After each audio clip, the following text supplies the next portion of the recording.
नमस्कार।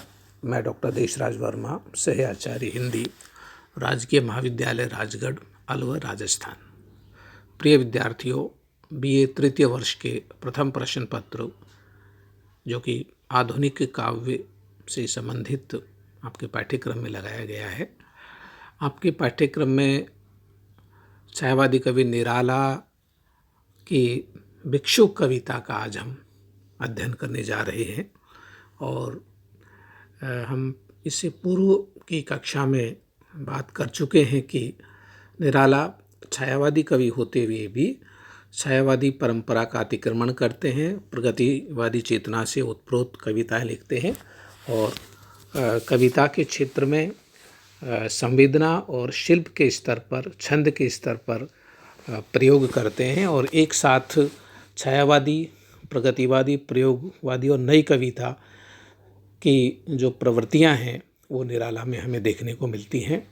हम यूँ कह सकते हैं कि निराला अपने समय में अपने समय के आगे की परवर्ती प्रवृत्तियों का भी समाहार करते हुए चलते हैं।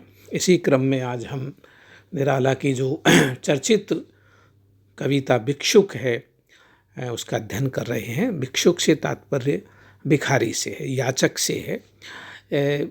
हमारे समाज में यदा कदा यहाँ वहाँ आपको भीख मांगते हुए भिखारी मिल जाएंगे और भिखारियों के प्रति हमारी धार्मिक आस्था और उनके जो गैरिक बाना उसको लेकर के अलग धारणा है। और आज के ज़माने में हम भिखारियों को या भिक्षुकों को देख करके उन्हें हम नकारा, आलसी और कई तरह की धारणा उनके बारे में बनाई हुई है। लेकिन निराला किस तरह से मानवीय संवेदना के स्तर पर एक भिखारी की विवशता और उसकी स्थितियों, परिस्थितियों का इस कविता में मूल्यांकन करते हैं। और प्रकारांतर से बताना चाह रहे हैं कि जो भिक्षुक है, भिखारी है, वो जिस हालत में है उस बदतर हालत के लिए कौन जिम्मेदार है? व्यवस्था जिम्मेदार है, सिस्टम जिम्मेदार है। उस सिस्टम के भीतर वो व्यक्ति किस तरह से जीवन से जूझ रहा है। और यहाँ निराला प्रकारांतर से उस भिखारी याचक की जिजीविषा को भी यहाँ चित्रित करना चाह रहे हैं। और आम आदमी या कहें कि जनसाधारण से गहन जुड़ाव हम निराला की इस कविता के अंदर देख सकते हैं। और भिखारी कुपोषित है, कमज़ोर है, जीर्ण शीर्ण है, वृद्ध है और उसकी फटी झोली है। आज के जैसा भिखारी नहीं है, ये 100 साल पहले का भिखारी का चित्रण निराला यहाँ पर कर रहे हैं। जब सामाजिक और आर्थिक स्तर पर जीवन उतना समृद्ध नहीं बन पाया था जितना आज हम देख रहे हैं। तो हम निराला की कविता का पठन पाठन कर रहे हैं। देखिए, वह आता दो टूक कलेजे के करता पछताता पथ पर आता। देखिए, निराला अतुकांत छंद में लिख रहे हैं और लेकिन कहीं न कहीं शब्दों में एक लय है। अर्थ में तो लय है ही है, लेकिन शब्दों का एक क्रमिक प्रवाह हमें देखने को मिलता है। जैसे पानी का सोता कल कल की ध्वनि के साथ बह रहा हो। वह आता दो टूक कलेजे के करता पछताता पथ पर आता। वो कहते हैं कि वह आता, वह भिखारी जीर्ण शीर्ण अवस्था में, झुका हुआ सा, कमज़ोर, भूखा, प्यासा, दो टूक कलेजे के दो टूक करते हुए, दोहरा हुआ, झुका हुआ, उसकी पीठ आगे की ओर झुकी हुई है। पछता रहा है क्योंकि वो भूखा है, उसकी झोली खाली है, उसको भिक्षावृत्ति में उसका जो अभिष्ट है वो नहीं मिल पाया है, जितना वह चाहता है उतना नहीं मिल पाता है। पछताता पथ पर आता, वह अपने रास्ते पर आ रहा है। अब यहाँ देखिए, निराला ये बताना चाह रहे हैं कि उस जो गरीब और दीनहीन जो भिखारी है उस पर लोगों की निगाहें पड़ती हैं, घूर रहे होंगे लोग, और वह अपने पथ पर डगमगाते कदमों से लक्ष्यहीन सा वो आगे बढ़ता जा रहा है। और दो टूक कलेजे के टुकड़े करता हुआ। अब यहाँ निराला कहते हैं कि जब मैं उसको देखता हूँ तो मेरा हृदय भी विदीर्ण हो जाता है, कलेजे के मेरे भी टुकड़े हो जाते हैं कि ऐसे भी लोग होते हैं, ऐसे भी कृशकाय दुर्बल कंकाल मात्र के व्यक्ति भी संसार में होते हैं। पेट पीठ दोनों मिलकर हैं एक, इतना कमज़ोर है कि उसका पेट पिचका हुआ है, पेट और पीठ दोनों पिचक करके एक हो गए हैं, उभरा हुआ पेट नहीं है। अब देखिए निराला किस तरह का एक बिंब हमारे सामने रखते हैं कि पेट पीठ दोनों मिलकर हैं एक, चल रहा लकुटिया टेक, अपनी लाठी पर झुका हुआ, लाठी पर अपने वजन को टिकाता हुआ वह धीरे धीरे डगमगाते कदमों से वो आगे बढ़ रहा है। शब्द चयन देखिए, एक खास तुकबंदी है, एक प्रवाह है, एक लय है शब्दों के भीतर, अर्थ तो है ही है, शब्दों की लय का निर्वहन भी निराला यहाँ पर कर रहे हैं। मुट्ठी भर दाने को भूख मिटाने को, मुट्ठी भर दाने को पाने के लिए और उस मुट्ठी भर दाने से अपनी क्षुधा को, भूख को मिटाने के लिए मुंह फटी पुरानी झोली का फैलाता, दो टूक कलेजे के करता पछताता पथ पर आता।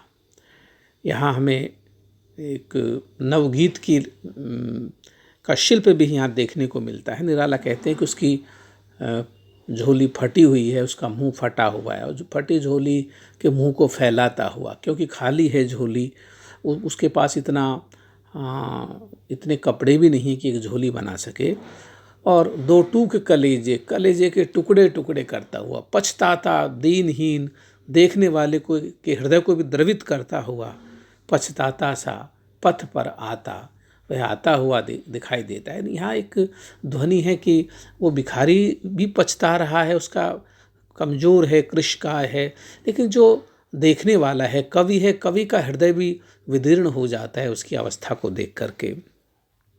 साथ दो बच्चे भी हैं सदा हाथ फैलाए, भिखारी के दो बच्चे भी हैं, वो भी कुपोषित हैं, जर्जर हैं, अशिक्षित हैं, सदा हाथ फैलाते, सदा याचक की मुद्रा में। अब यहाँ ये दिखाना चाह रहे हैं कि समाज में दो तरह के वर्ग होते हैं, एक पूंजीपति वर्ग होता है, एक मजदूर सर्वहारा वर्ग होता है, एक शोषक वर्ग होता है, एक शोषित वर्ग होता है। तो यहाँ निराला शोषित वर्ग के प्रति संवेदना व्यक्त करता है, उसके प्रति आर्द्र संवेदना है, और कहीं न कहीं हमें जो पूंजीपति और शोषक वर्ग है उसके प्रति आक्रोश और विद्रोह का एक स्वर है जो कि दबा हुआ है, एक ज्वालामुखी है जो भी लावा के तौर पर जनसामान्य के मन के भीतर खद बदा रहा है, उसको भी निराला यहाँ ध्वनित करते हैं, उसकी ध्वनि हमें यहाँ पर देखने को मिलती है।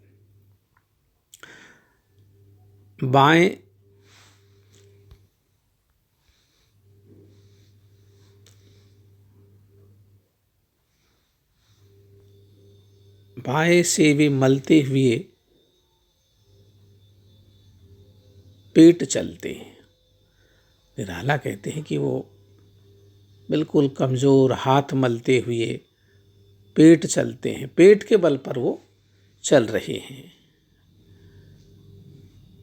और दाहिना बाएं से वे मलते हुए पेट चलते, एक हाथ से, बाएं हाथ से तो पेट पर हाथ फिराते हुए भूख को चित्रित करते हुए, खाली पेट को दिखाते हुए चलते हैं, और दाहिना दया दृष्टि पाने की ओर बढ़ाए हुए, दूसरे दाएं हाथ को याचक की मुद्रा में, मांगने की मुद्रा में हाथ फैलाए हुए वो भिखारी परिवार चलता रहता है। भूख से सूखे ओंठ जब जाते हैं, जब उनकी भूख से सूखे होंठ सूख जाते हैं या होंठों पर एक पपड़ी जमने लगती है, प्यास है, तब वो अपने बाएं हाथ से पेट पर हाथ फैलाते हैं, दाएं हाथ से मांगने की मुद्रा, याचक मुद्रा में हाथ फैलाते हैं। ये दृश्य देखकर कवि का हृदय विचलित होता है। दाता भाग्य विधाता से क्या पाते, वो जो समाज का जो दाता वर्ग है उसके सामने हाथ फैलाते हैं, भीख मांगते हैं कि कुछ दे दो, भगवान के नाम पर दे दो बाबा। ऐसे तरह के एक दृश्य हमारे सामने, एक बिंब हमारे सामने उभरता है, घूंट। लेकिन वो भाग्य विधाता देता क्या है? गाली गलौज, हिकारत, ये सारी की सारी भिखारी को मिलती है कि तुम कमा कर नहीं खाते हो, ये नहीं खाते। लेकिन वो भिखारी की अपने स्तर की मजबूरियां हैं। आज की तरह हम देखें तो आज के ज़माने में तो भिखारियों के गैंग चल रहे हैं, भीख मंगवाते हैं लोगों से, लेकिन ये वास्तविक भिखारी है जो इसके पास संसाधन नहीं है, रहने को मकान नहीं है, बुनियादी आवश्यकताएं जिसकी पूरी नहीं हो रही है। कुल मिलाकर एक वर्ग ऐसा है जो सदियों से याचक बनकर भिखारी की मुद्रा में ही जीवन जीता चला आ रहा है। घूंट आंसुओं के पी कर रह जाते, प्यास के बदले में उन्हें पानी नहीं मिलता, कोई पेय नहीं मिलता, आंसू की घूंट पी करके ही उन्हें संतोष करना पड़ता। व्यवस्था की में आंसुओं की घूंट पीते हैं, चाट रहे जूठी पत्तल वे, कभी सड़क पर खड़े। कितना हृदय द्रावक दृश्य हमारे सामने निराला रखते हैं। कभी कभी वो भिखारी बच्चे और वह भिखारी सड़क पर फेंके हुए दोने और पत्तलों को भूख में चाट रहे होते हैं अपने क्षुधा मिटाने के लिए, और पास में ही उन्हीं झूठी पत्तलों को चाटने के लिए कुत्ते भी उनसे गुर्राते हैं, लड़ते हैं, झगड़ते हैं, कुत्तों से आपस में झपट रहे हैं। यहाँ मनुष्य से मनुष्य का नहीं, मनुष्य का जानवर या पशु स्तर पर संघर्ष, व्यवस्था, पाश्विक स्तर की व्यवस्था को हम यहाँ पर देख सकते हैं। और जब एक व्यक्ति, एक मनुष्य होकर के कुत्तों के साथ खाने को विवश हो, तो इससे बड़ी मानवीय त्रासदी, मानवता पर कलंक क्या हो सकता है। जब एक तरफ हम कहते हैं कि विश्व गुरु है, समृद्ध है, सोने की चिड़िया रहा है, आज भी बड़े बड़े उपमान और उपाधियाँ और मुग्धताएं हम जी रहे हैं, ऐसे मुग्धताओं के बीच में भी समाज का एक वर्ग है जो किस तरह से विवशता में अपना जीवन जीतने को मजबूर होता है।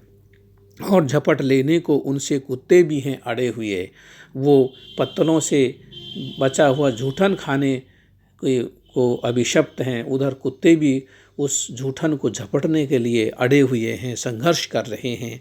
ये संघर्ष, ये जो एक हृदय द्रावक दृश्य है जो हमें करुणा से हमारी आँखों को नम कर देता है, हमारा हृदय और हमारी भावनाएं भीग जाती हैं, ऐसे दृश्य को बताकर निराला कहीं न कहीं एक जो वर्ग है, दलित वर्ग है, भिखारी वर्ग है, उसके प्रति संवेदना व्यक्त करता है। और कहीं न कहीं एक हमें एक ये प्रतिध्वनि मिलती है कि इन सब के पीछे क्या कारण रहे, बैकग्राउंड में कौन है, नेपथ्य में कौन है जो उन्हें इस तरह के भूमिकाएं निभाने के लिए, इस तरह की व्यवस्थाओं में जीने के लिए कौन मजबूर कर रहा है। क्या हमारा समाज का जो समृद्ध वर्ग है, पूंजीपति वर्ग है, वो बांट कर नहीं खाता है, या जियो और जीने दो में विश्वास नहीं करता है। बहुत सारे सवालात ये कविता हमारे सामने छोड़ जाती है। धन्यवाद।